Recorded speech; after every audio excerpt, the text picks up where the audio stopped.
National commission force protection of children right Delhi की team बुधवार को जिले संप्रेक्षण गृह पहुंचकर वहां रह रहे बच्चों का हाल जाना। टीम वहां की वास्तु स्थिति को देखकर काफी नाराज नजर आई। इस दौरान टीम की सदस्य डॉक्टर दिव्या गुप्ता ने बताया कि प्रधानमंत्री के आदेश पर बाल संरक्षण आयोग की टीम पूरे देश में बाल संप्रेक्षण गृह का निरीक्षण कर वहां की वर्तमान स्थितियों की जानकारी ले रही है।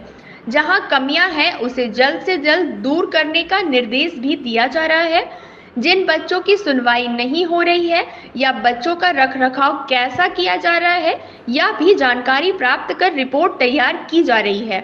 वहीं धनबाद की बात करें तो यहाँ के स्टाफ को यह नहीं मालूम कि उनका दायित्व क्या है, सिर्फ अपनी नौकरी बचाते हुए नजर आए हैं। कई अनियमितता नजर आई है। पत्राचार के माध्यम से जिला उपायुक्त व एसएसपी को इनकी जानकारी दी जाएगी ताकि जल्द से जल्द उसे दूर कर लिया जाए।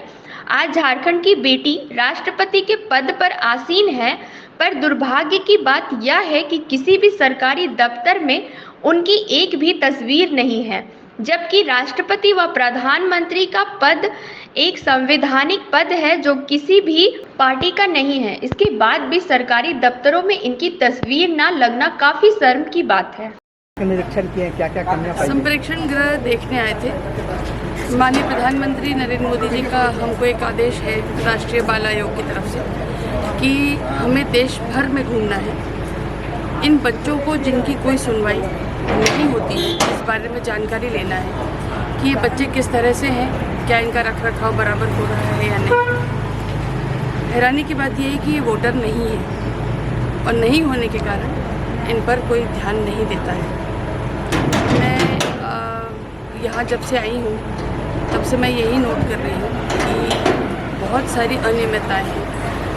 उन अनियमितताओं में ये है कि स्टाफ है, लेकिन स्टाफ को या तो उसके बारे में जानकारी नहीं है कि उनका क्या दायित्व है, या वो संवेदनशीलता नहीं है, या यदि वो है तो फिर उसके बारे में क्रियान्वयन नहीं है। तो ये मेरा माननीय झारखंड सरकार से बहुत सविनय निवेदन है कि ये वोटर नहीं होंगे, लेकिन कम से कम आपका दायित्व बनता है कि देश के भविष्य के बारे में जानकारी ले, प्राप्त करें, चिंता करें और भरपूर संवेदनशीलता इन बच्चों के प्रति भी दिखाएं। इतना आपका दायित्व बनता है और उसमें यदि हम पूरा नहीं पाते हैं अपने आप को तो कहीं ना कहीं हमारी कमी दिखाई देती है। उस कमी को पूरा करना हमारा सर्वप्रथम हमारा कर्तव्य होना चाहिए। ये मेरा एक बहुत क्लोज ऑब्जर्वेशन है आज के लिए। और मैं जहाँ जा रही हूँ वहाँ जाके एक और चीज़ बार बार मैं उसके बारे में संज्ञान ले रही हूँ। वो संज्ञान ये है कि आपके किसी भी सरकारी दफ्तर में आपको गर्व होना चाहिए कि झारखंड की बेटी आज राष्ट्रपति बन गई है।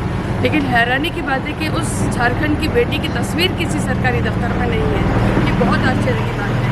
राष्ट्रपति महोदया की तस्वीर का गायब होना और माननीय प्रधानमंत्री जी की तस्वीर का ना होना बहुत बड़ा संकेत है, द्योतक है, अच्छी बात नहीं है, जो अच्छा मैसेज नहीं देता है। क्या इसके बारे में संज्ञान लेगी सरकार? मेरा निवेदन है। झारखंड सरकार में कौन कहाँ तक जो है राष्ट्रपति और प्रधानमंत्री जी की तस्वीर नहीं है, लेकिन सरकारी दफ्तर है। सरकारी दफ्तर का एक नियमावली होती है, उस नियमावली के अनुसार राष्ट्रपति महोदय और प्रधानमंत्री जी किसी पार्टी के नहीं होते, वो देश के हैं, संवैधानिक पद है। उस पद पर उनका आसीन होना अपने आप में द्योतक है कि देश उन पर विश्वास कर रहा है। और यदि मुख्यमंत्री जी की तस्वीर है तो प्रधानमंत्री जी की भी होनी चाहिए और राष्ट्रपति महोदय की भी होनी चाहिए। लेकिन मुख्यमंत्री जी का है, मुख्यमंत्री जी की गेस्ट हाउस में थी, यहाँ तो उनकी भी नहीं है। तो मैं बोलूँगी सबकी तस्वीर लगाइए, हमको कोई इस बात पर थोड़ी कि सिर्फ प्रधानमंत्री की तस्वीर क्यों नहीं है, मुख्यमंत्री की भी लगाइए। लेकिन प्रधानमंत्री और राष्ट्रपति जी की भी तस्वीर तो होना अनिवार्य है, वो तो होना ही चाहिए।